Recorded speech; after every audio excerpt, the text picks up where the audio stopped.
ਸਤਿ ਸ਼੍ਰੀ ਅਕਾਲ ਸਾਰੇ ਦਰਸ਼ਕਾਂ ਦਾ ਖਬਰਾਂ ਦੇ ਇਸ ਬੁਲੇਟਿਨ ਵਿੱਚ ਸਵਾਗਤ ਹੈ। ਮੈਂ ਤੁਹਾਡੇ ਨਾਲ ਅਰਸ਼ਦੀਪ ਤੇ ਖਬਰਾਂ ਬਾਰੇ ਰੁਕ ਕਰਨ ਤੋਂ ਪਹਿਲਾਂ ਇੱਕ ਨਜ਼ਰ ਖਾਸ ਹੈਡਲਾਈਨਸ ਤੇ। BC ਵਿੱਚ ਮਈ ਦੇ ਅੱਧ ਵਿੱਚ ਆਰਥਿਕਤਾ ਮੁੜ ਖੋਲ੍ਹਣ ਦੀ ਯੋਜਨਾ ਦੀ ਕੀਤੀ ਗਈ ਘੋਸ਼ਣਾ।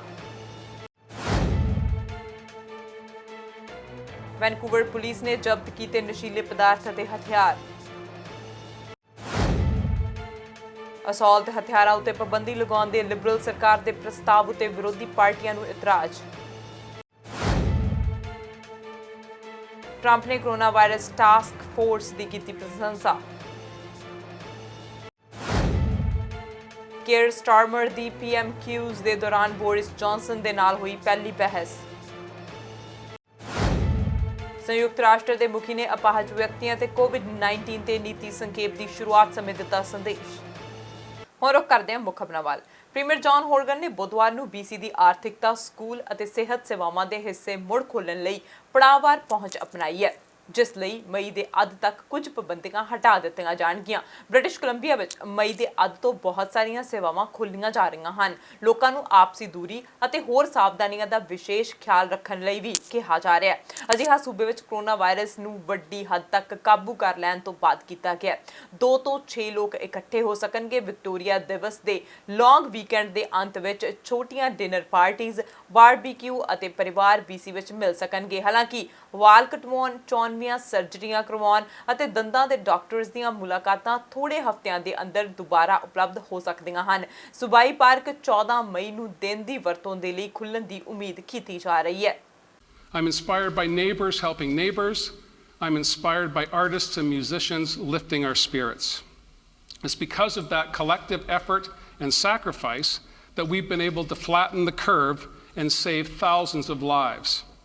And we need to do this together as we go forward. All of this has been accomplished without a full lockdown.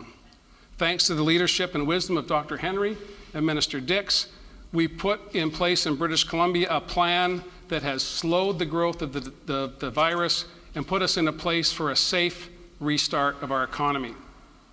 It won't be the flipping of a switch. We're going to be proceeding carefully, bit by bit, one step at a time. Every step will be informed by the advice of the Provincial Health Officer, as well as the input from British Columbians in every corner of this province. We need to ensure that people stay healthy and that British Columbians can move forward confidently as we proceed to the other side of the new normal. The graph shows what's at stake. We're all here to continue to do our part to make sure that that curve stays down and declines. That's what we're looking for, but it means when we see it, that people are safe. It means that we have capacity in our hospitals, and it means that if you're sick anywhere in this province, we have the ability to give you that care that you're going to need. If we lose this discipline, everything that we've worked for to this point will be lost. We need to get it right, and we need to make sure that we progress together, slowly and safely. It was 2 months ago, on March 5th, that I activated BC's pandemic response plan alongside Dr. Henry and Minister Dix. 2 months, but today we're starting the next chapter, the chapter being called BC's Restart Plan. This is not a return to normal. It is, as many have said, and Dr. Henry and others, we're going to the new normal. And some people are afraid of opening up, and I understand that. They're not certain what it means for their loved ones and for their communities.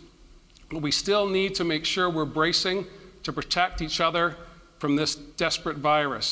And in order to do that, we have to hang together.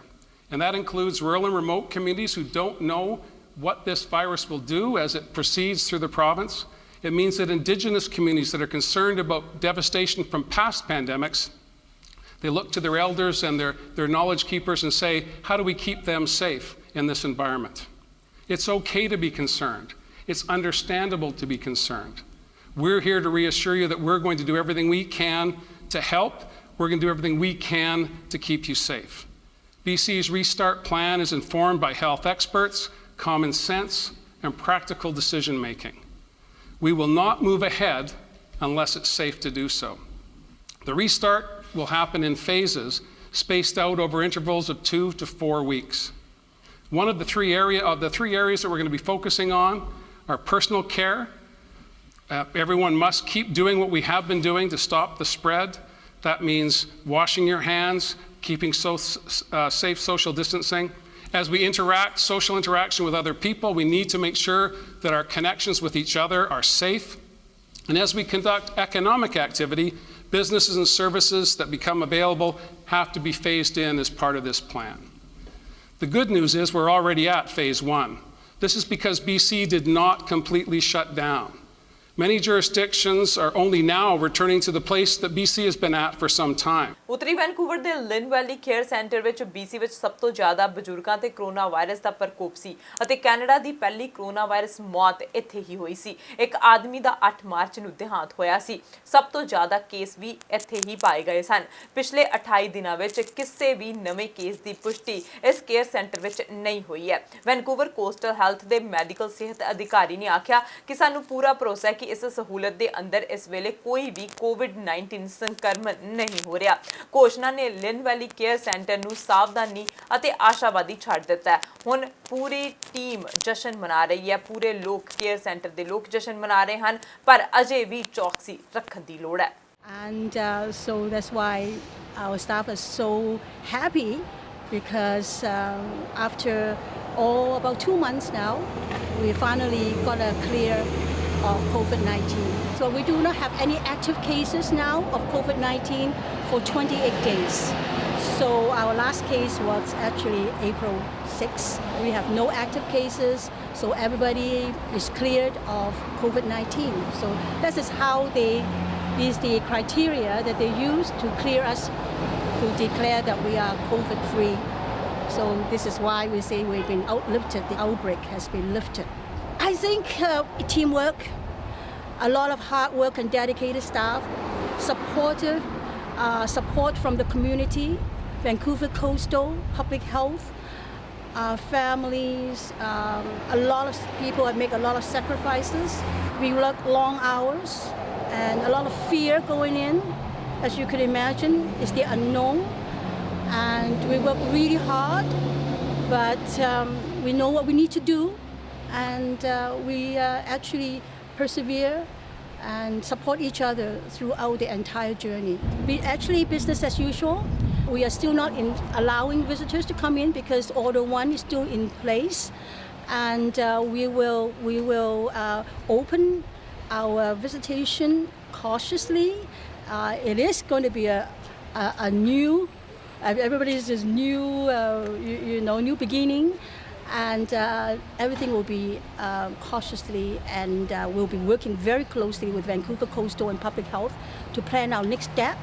We're going to look at our recovery plan following post-COVID-19. Now we are going to sit down as a team and work through our own experiences and incorporating everybody.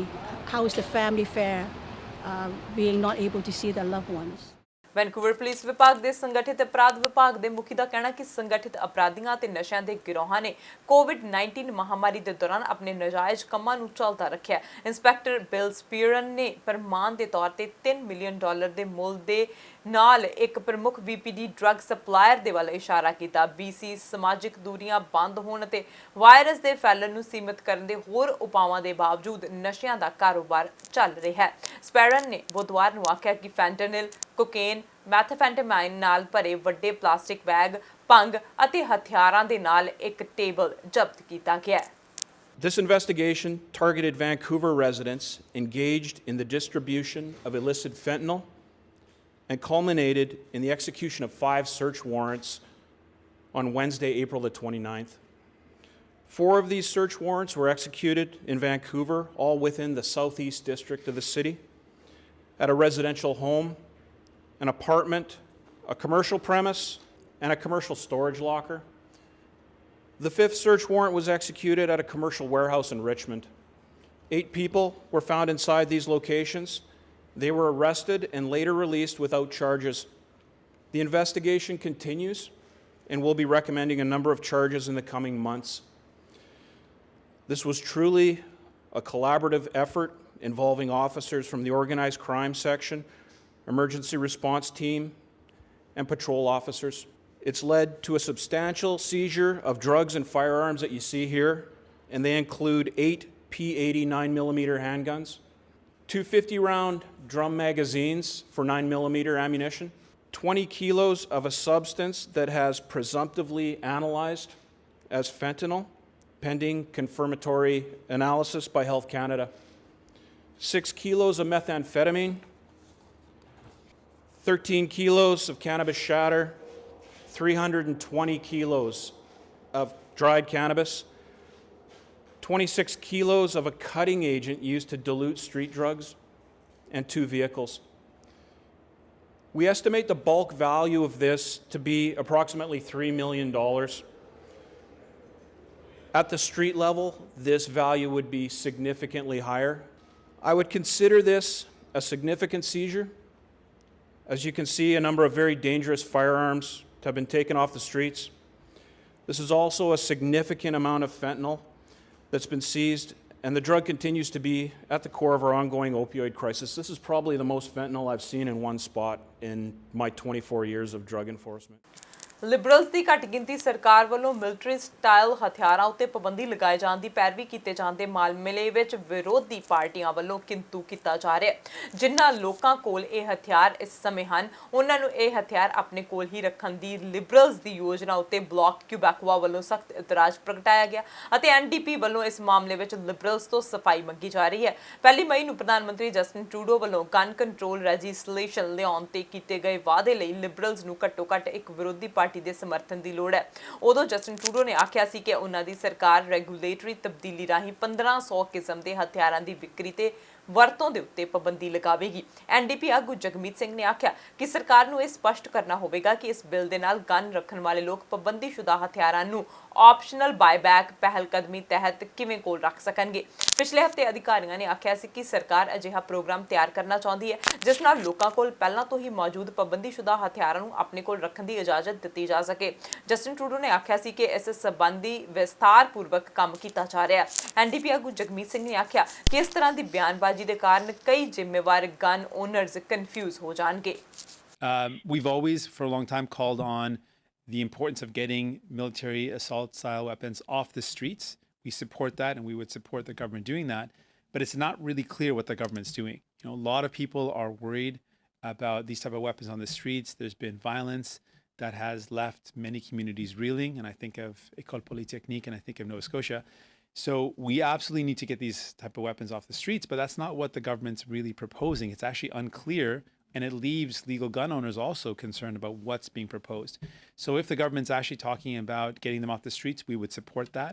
And of course, that legal owners should be compensated. The problem is that the Liberals have talked about a ban, and they've campaigned on a ban on military assault style weapons, given that Canadians are worried about those type of weapons on the streets.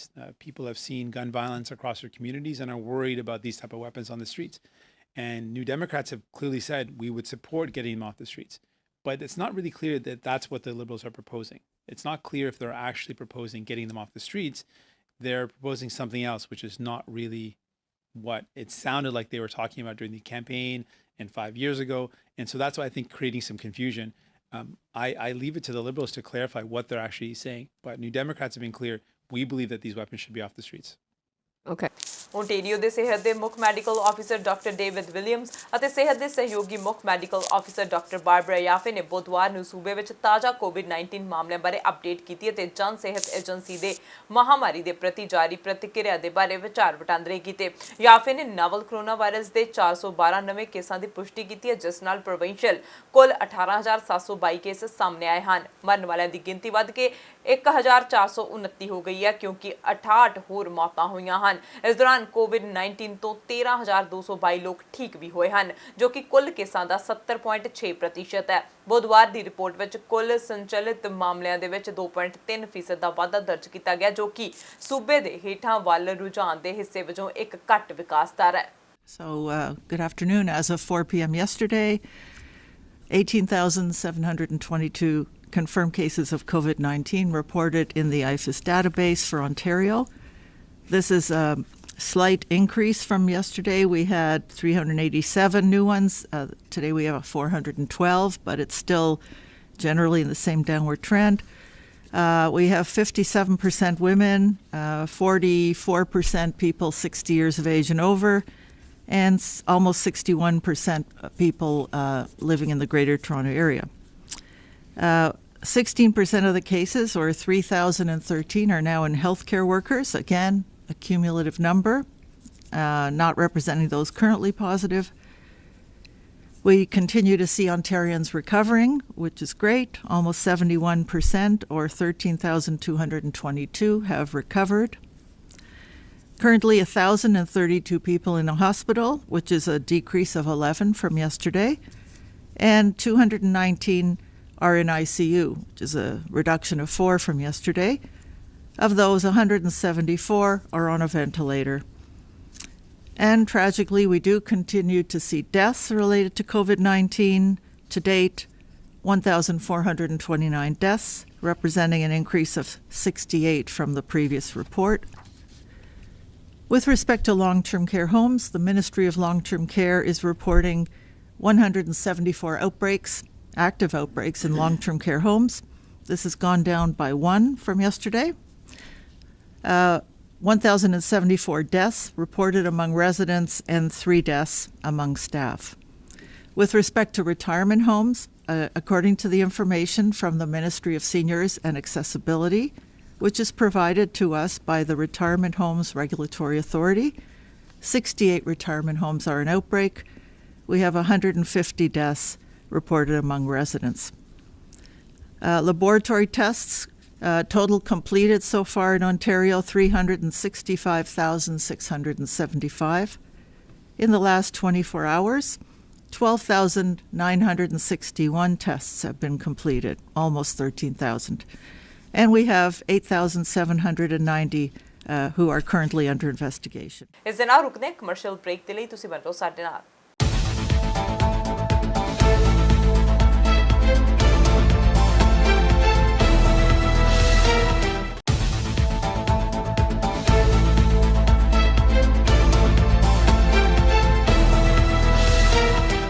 Break ਤੋਂ ਬਾਅਦ ਤੁਹਾਡਾ ਫਿਰ ਤੋਂ ਸਵਾਗਤ ਹੈ ਤੇ ਹੁਣ ਲੋਕ ਕਰਦੇ ਹਾਂ ਅਗਲੀ ਖਬਰ ਵੱਲ। ਉਧਰ ਓਨਟਾਰੀਓ ਵਿੱਚ 60,000 ਫਰੰਟਲਾਈਨ ਹੈਲਥ ਕੇਅਰ ਵਰਕਰਸ ਦੀ ਨੁਮਾਇੰਦਗੀ ਕਰਨ ਵਾਲੀ ਯੂਨੀਅਨ ਵੱਲੋਂ ਪ੍ਰੋਵਿੰਸ ਦੇ ਲੌਂਗ ਟਾਈਮ ਕੇਅਰ ਹੋਮਸ ਵਿੱਚ ਕੋਰੋਨਾ ਵਾਇਰਸ ਕਾਰਨ ਹੋਈਆਂ ਮੌਤਾਂ ਦੀ ਮੁਲਜ਼ਮਾਨਾ ਜਾਂਚ ਕਰਵਾਉਣ ਦੀ ਮੰਗ ਕੀਤੀ ਜਾ ਰਹੀ ਹੈ।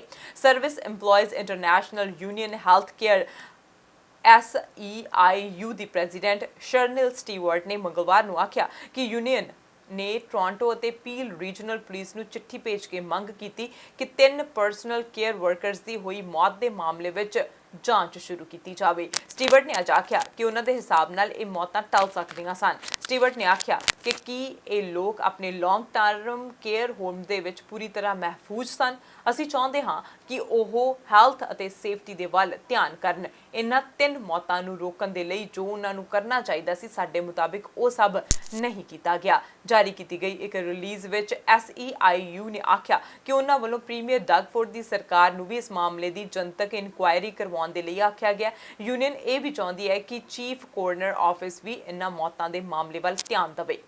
ਓਨਟਾਰੀਓ ਸਰਕਾਰ ਵੱਲੋਂ ਆਰਜੀ ਤੌਰ ਤੇ ਬਾਰਜ਼ ਅਤੇ ਰੈਸਟੋਰੈਂਟਸ ਵਿੱਚ ਵੇਚੀ ਜਾਣ ਵਾਲੀ ਸ਼ਰਾਬ ਦੀਆਂ ਕੀਮਤਾਂ ਘਟਾਈਆਂ ਜਾ ਰਹੀਆਂ ਹਨ। ਸਰਕਾਰ ਦਾ ਕਹਿਣਾ ਕਿ ਅਜਿਹਾ ਇਸ ਲਈ ਕੀਤਾ ਜਾ ਰਿਹਾ ਹੈ ਕਿਉਂਕਿ ਕੋਰੋਨਾ ਵਾਇਰਸ ਮਹਾਮਾਰੀ ਜਾਰੀ ਰਹਿਣ ਕਾਰਨ ਹੌਸਪਿਟੈਲਿਟੀ ਇੰਡਸਟਰੀ ਨੂੰ ਹੋ ਰਹੇ ਨੁਕਸਾਨ ਤੋਂ ਬਚਿਆ ਜਾ ਸਕੇ। Alcohol and gaming commission of Ontario ਵੱਲੋਂ ਜਾਰੀ ਕੀਤੀ ਗਈ ਨਿਊਜ਼ ਰਿਲੀਜ਼ ਵਿੱਚ ਦੱਸਿਆ ਗਿਆ ਕਿ ਇਹ ਫੈਸਲਾ ਫੌਰੀ ਲਾਗੂ ਹੋਵੇਗਾ।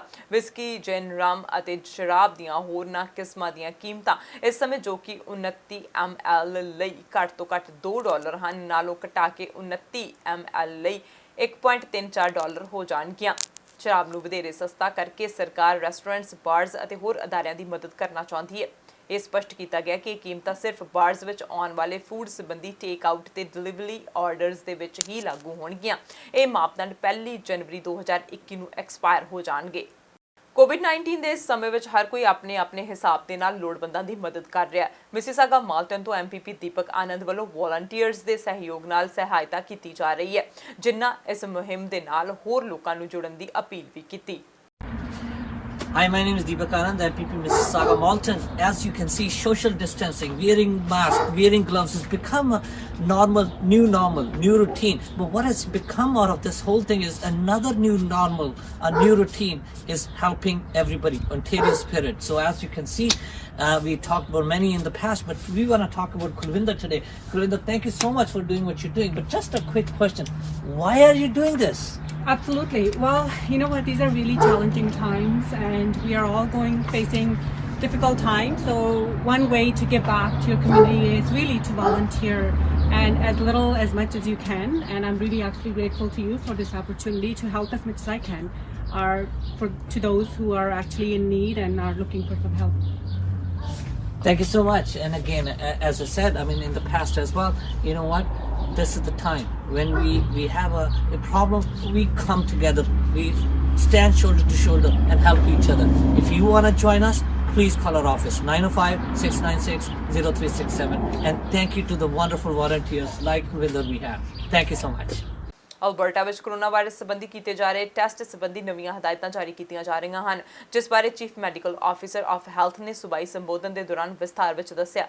ਉਹਨਾਂ ਕਿਹਾ ਕਿ ਜਿਨ੍ਹਾਂ ਵਿਅਕਤੀਆਂ ਵਿੱਚ ਬੁਖਾਰ, ਕਾਂਬਾ ਲੱਗਣਾ, ਖੰਘ ਸ਼ੁਰੂ ਹੋਣੀ ਜਾਂ ਖੰਘ ਦਾ ਵਿਗੜ ਜਾਣਾ, ਸਾਹ ਲੈਣ ਵਿੱਚ ਪਰੇਸ਼ਾਨੀ, ਗਲਾ ਦੁਖਣਾ, ਨੱਕ ਵਗਣਾ ਜਾਂ ਨੱਕ ਬੰਦ ਹੋ ਜਾਣਾ, ਸਿਰ ਦਰਦ, ਮਸਲ ਪੇਨ ਜਾਂ ਜੋੜਾਂ ਵਿੱਚ ਪੇਨ, ਥਕਾਵਟ ਹੋਣਾ, ਉਲਟੀ, ਡਾਇਰੀਆ, ਭੁੱਖ ਮਰਨਾ, ਸੁੰਘਣ ਸ਼ਕਤੀ ਦਾ ਚਲੇ ਜਾਣਾ ਆਦਿ ਵਿੱਚੋਂ ਕੋਈ ਵੀ ਲੱਛਣ ਹੋਵੇ ਤਾਂ ਉਹਨਾਂ ਨੂੰ AHS ਦੇ ਅਸੈਸਮੈਂਟ ਟੂਲ ਤੇ ਜਾ ਕੇ ਟੈਸਟਿੰਗ ਕਰਵਾਉਣੀ ਚਾਹੀਦੀ ਹੈ। ਇਹਨਾਂ ਲੱਛਣਾਂ ਦੇ ਨਾਲ COVID-19 ਵਾਇਰਸ ਦੀ ਪਛਾਣ ਜਲਦੀ ਕੀਤੀ ਜਾ ਸਕੇਗੀ। ਟੈਸਟਿੰਗ ਸਮਰੱਥਾ ਨੂੰ ਦੁੱਗਣਾ ਕਰਨ ਲਈ ਨਵੇਂ ਉਪਕਰਨ ਐਡ ਕੀਤੇ ਜਾ ਰਹੇ ਹਨ। Which is to announce a shared investment in new technology and equipment, which will more than double our province's testing capacity for COVID-19. I want to thank the Calgary Health Trust and its donors for donating $1.7 million towards this new equipment. It's a generous show of support for all Albertans during this very challenging time. Together, we are investing $4.5 million to purchase new equipment and technology, which will expand our testing capacity here in this province to more than 16,000 tests per day by June. That's more than double our current capacity of 7,000. The new equipment will be integrated into our province's existing testing systems in Edmonton and Calgary, and will be located around the province at sites where it's most needed. And this is going to ease the strain on the Edmonton and Calgary labs while getting fast results for communities across Alberta. Testing is a critical element of our province's response to COVID-19, and it's essential to our province's relaunch strategy. Our decisions about reopening businesses and resuming activities require us to have the most accurate and detailed information possible. Testing gives us data that will inform our decisions as a province, so that as restrictions are lifted at each of the three stages of our relaunch strategy, we can quickly evaluate the impact and adjust as needed. Enhancing our testing capacity is only one of a number of steps we've taken to protect Albertans across this province. Yesterday, I signed a number of ministerial orders that included actions to help protect Albertans in two other ways as well. First, I signed an order that allows disclosure of COVID-19 test results to police if an individual deliberately puts them at risk by coughing or spitting on them. Unfortunately, we're hearing that this is something that our first responders in this province are encountering in the course of their duties. We take confidentiality seriously, but we will not tolerate our frontline workers being put at risk in this way as they work to keep the rest of us in this province safe. The information would only be provided if a person exposes a police officer by coughing, spitting, or sneezing on the police officer and claims that they are infected with COVID-19. It would confirm whether or not that an individual has tested positive for COVID-19 in the last 14 days, so that the staff member, the police officer, knows if he or if she needs to self-isolate. It's a step that Ontario and other jurisdictions are taking as well to protect their first responders. A second measure that we've taken is to expand the number of healthcare practitioners who are able to assist in our contact tracing in this province, something that is critical in preventing spread of the virus. Now, currently, only community health nurses or executive officers are able to do the contact tracing, and this means calling and notifying every person who has been in contact with someone who has COVID-19 and assessing whether they should be tested. Now, understandably, there's a high demand on contact tracing as we respond to this pandemic, and a need has exceeded AHS's ability to recruit to do this work.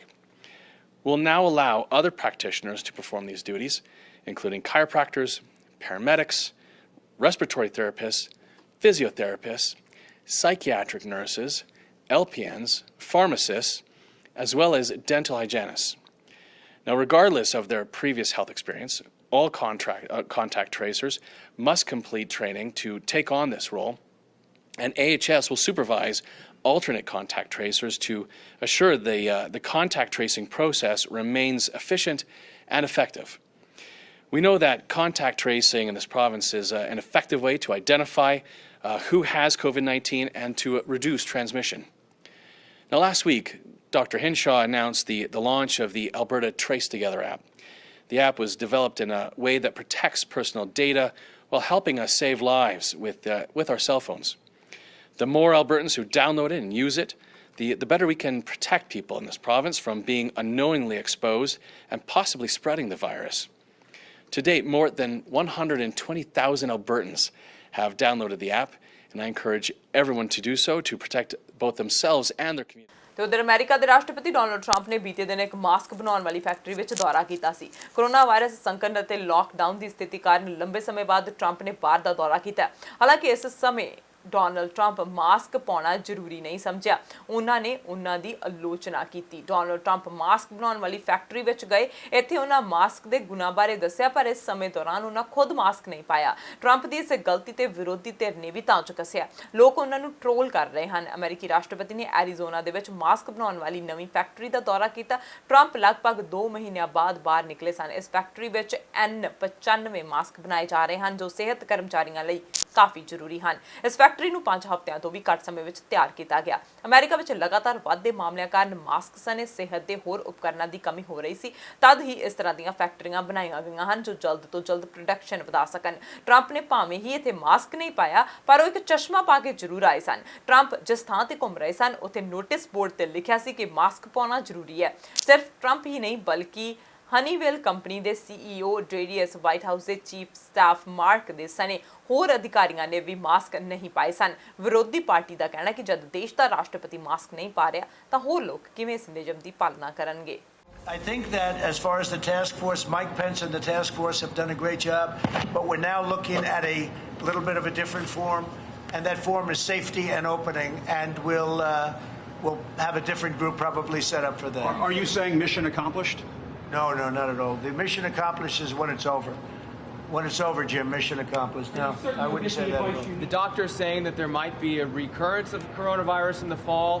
Why? Can you just explain why is now the time to wind down that task force?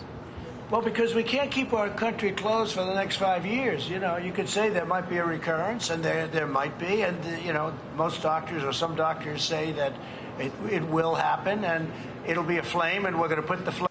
ਇਸ ਦੇ ਨਾਲ ਰੁਕਦੇ ਹਾਂ commercial break ਦੇ ਲਈ। ਤੁਸੀਂ ਬਣ ਰਹੋ ਸਾਡੇ ਨਾਲ।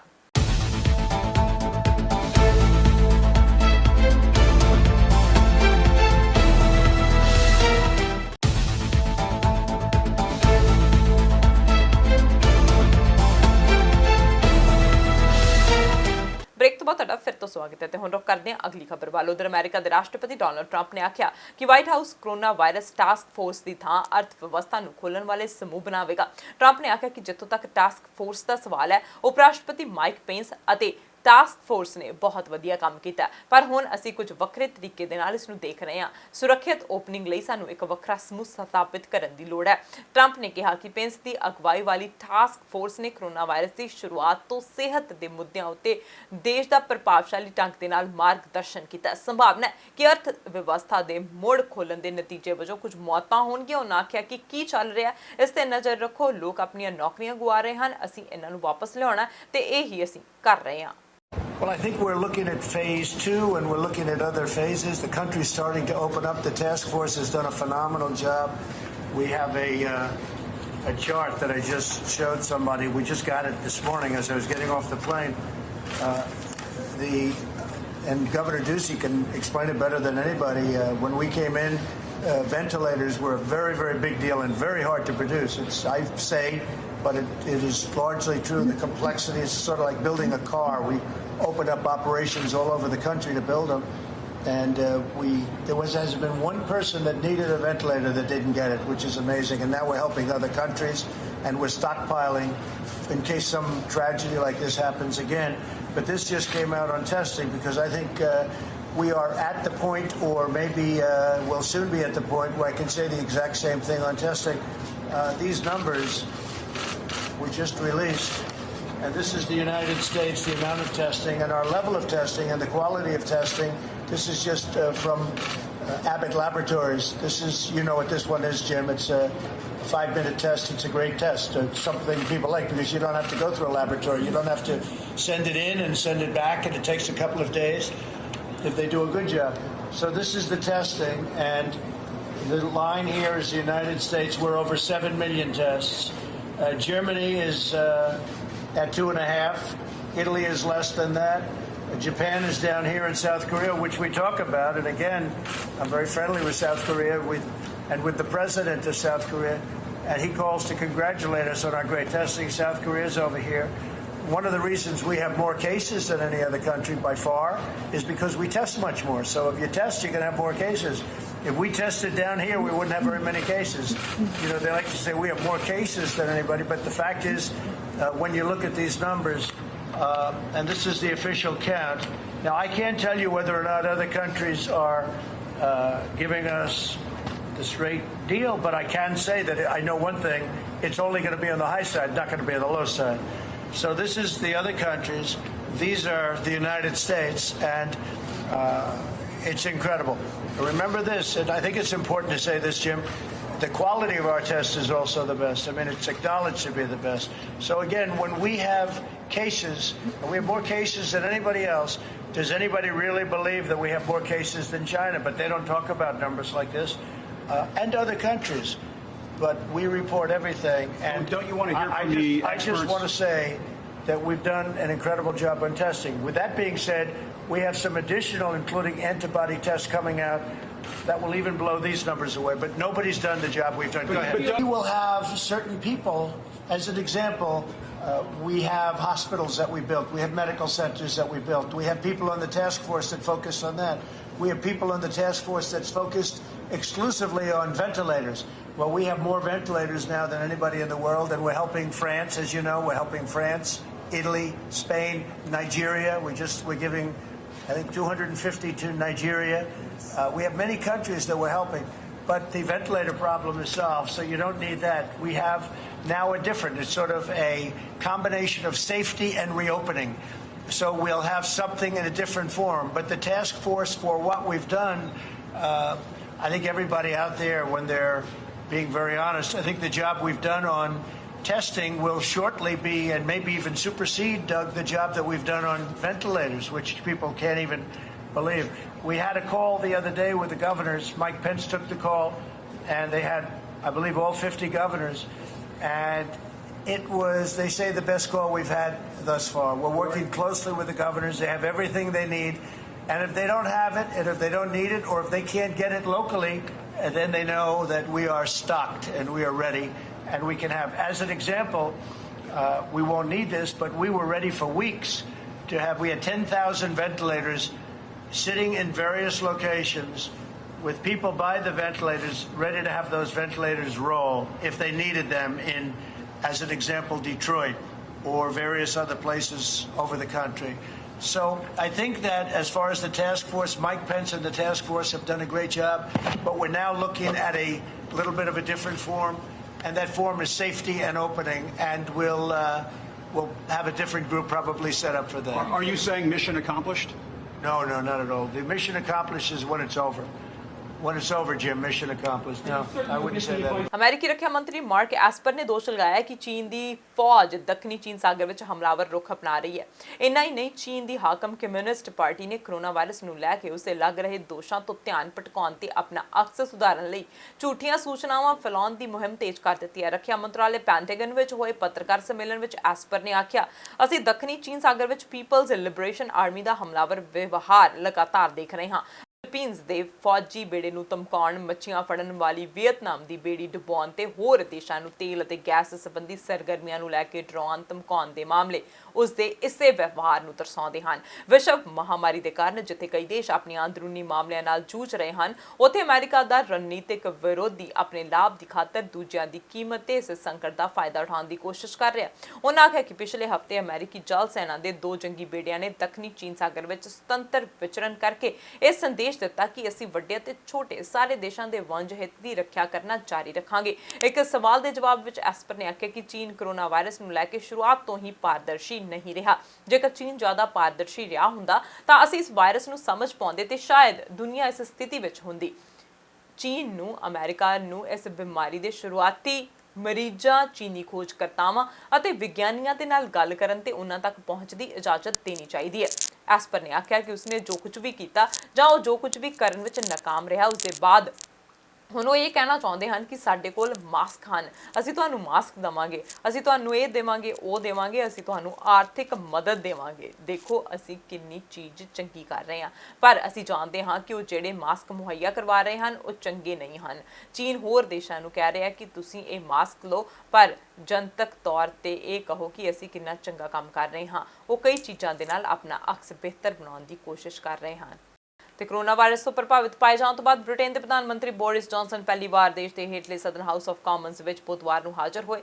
ਜੌਨਸਨ ਦੀ ਸਿਹਤ ਖਰਾਬ ਹੋ ਜਾਣ ਤੋਂ ਬਾਅਦ ਉਹਨਾਂ ਨੂੰ ਪਿਛਲੇ ਮਹੀਨੇ ਹਸਪਤਾਲ ਵਿੱਚ ਦਾਖਲ ਕਰਵਾਇਆ ਗਿਆ ਸੀ। ਪ੍ਰਧਾਨ ਮੰਤਰੀ ਤੋਂ ਪੁੱਛੇ ਜਾਣ ਦੇ ਸੈਸ਼ਨ ਦੇ ਵਿੱਚ ਵਿਰੋਧੀ ਲਿਬਰ ਪਾਰਟੀ ਦੇ ਨੇਤਾ ਕੀਅਰ ਸਟਾਰਮਰ ਨੇ ਜੌਨਸਨ ਤੋਂ ਗਲੋਬਲ ਮਹਾਮਾਰੀ ਦੇ ਨਾਲ ਨਜਿੱਠਣ ਲਈ ਸਰਕਾਰ ਦੀ ਰਣਨੀਤੀ ਦੇ ਸੰਬੰਧ ਵਿੱਚ ਇੱਕ ਸਵਾਲ ਪੁੱਛਿਆ, ਜਿਸ ਦਾ ਜਵਾਬ ਦਿੰਦੇ ਹੋਏ ਬ੍ਰਿਟਿਸ਼ ਪ੍ਰਧਾਨ ਮੰਤਰੀ ਨੇ ਐਲਾਨ ਕੀਤਾ ਕਿ ਦੇਸ਼ ਵਿੱਚ ਕੋਰੋਨਾ ਵਾਇਰਸ ਸੰਬੰਧੀ ਰੋਜ਼ਾਨਾ ਹੋਣ ਵਾਲੀ ਜਾਂਚ ਦੀ ਗਿਣਤੀ ਦੇ ਟੀਕੇ ਨੂੰ ਮਈ ਦੇ ਅਖੀਰ ਤੱਕ ਦੁੱਗਣਾ ਕਰਕੇ 2 ਲੱਖ ਕਰ ਦਿੱਤਾ ਜਾਵੇਗਾ।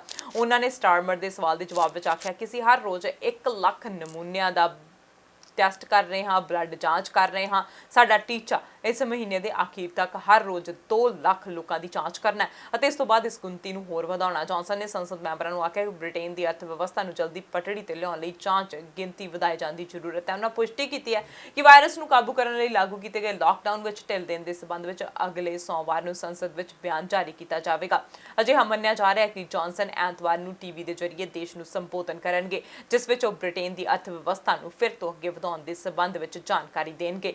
Work a week ago Monday, he said that many people were looking at the apparent success of the government's approach. But yesterday we learnt, tragically, that at least 29,427 people in the UK have now lost their lives to this dreadful virus. That's now the highest number in Europe. It's the second highest in the world. That's not success or apparent success.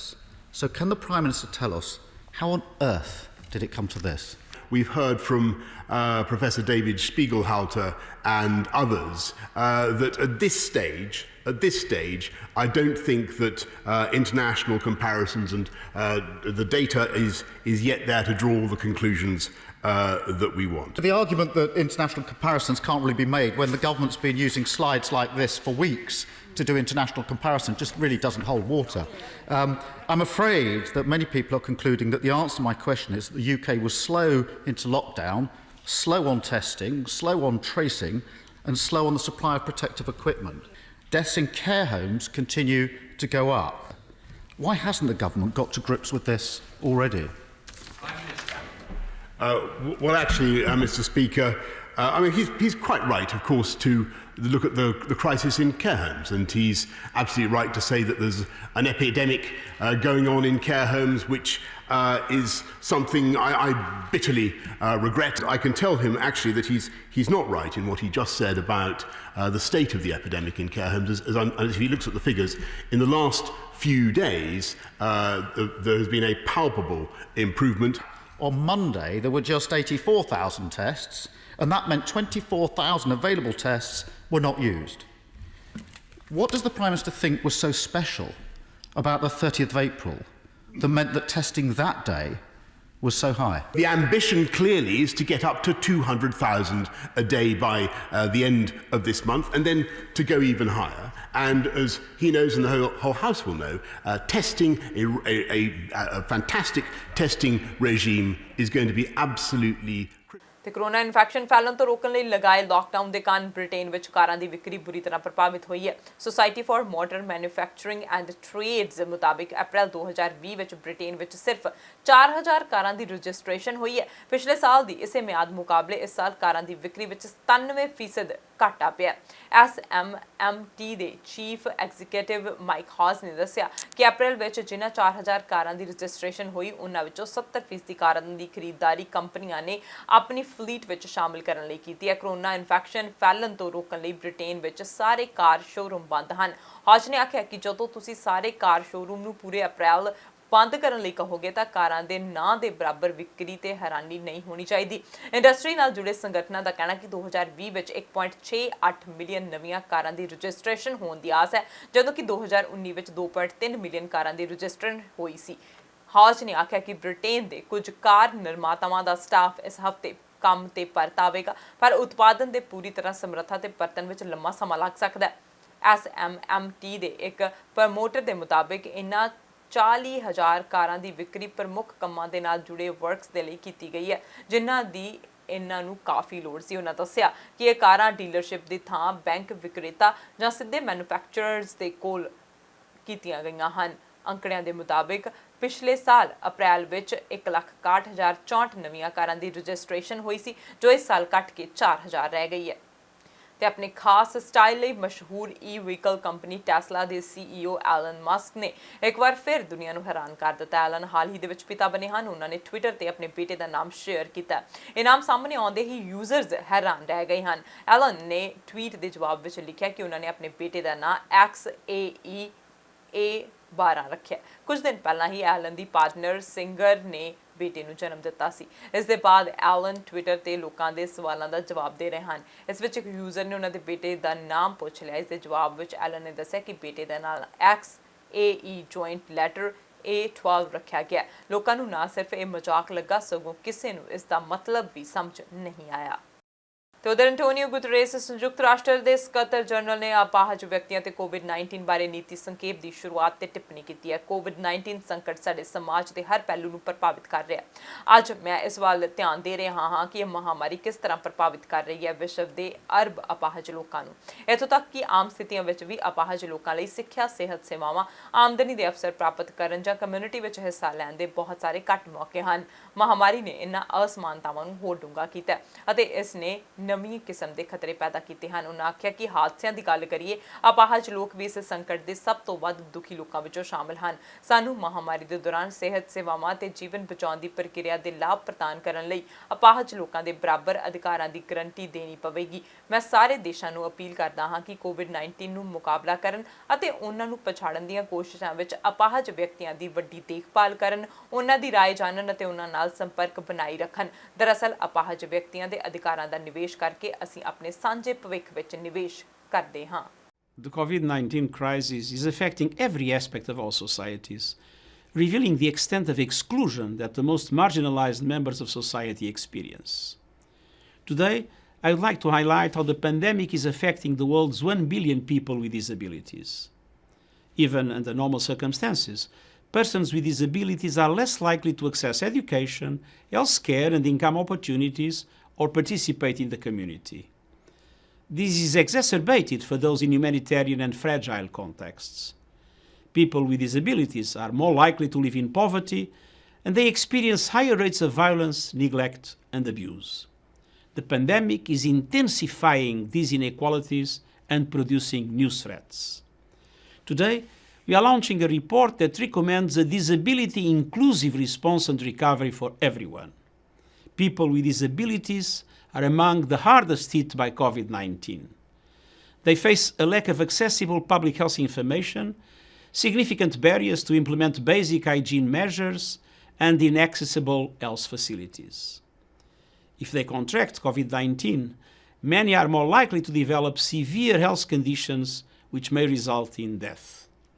The share of COVID-19 related deaths in care homes, where older people with disabilities are overrepresented, ranges from 19% to an astonishing 72%. In some countries, healthcare rationing decisions are based on discriminatory criteria such as age or assumptions about quality or value of life based on disability. We cannot let this continue. We must guarantee the equal rights of people with disabilities to access healthcare and life-saving procedures during the pandemic. Persons with disabilities who faced exclusion in employment before this crisis are now more likely to lose their job and will experience greater difficulties in returning to work. Yet only 28% of people with significant disabilities have access to benefits, and only 1% in low-income countries. People with disabilities, particularly women and girls, face a greater risk of domestic violence, which has surged during the pandemic. I urge governments to place people with disabilities at the center of COVID-19 response and recovery efforts, and to consult and engage with people with disabilities. Persons with disabilities have valuable experience to offer of thriving in situations of isolation and alternate working arrangements.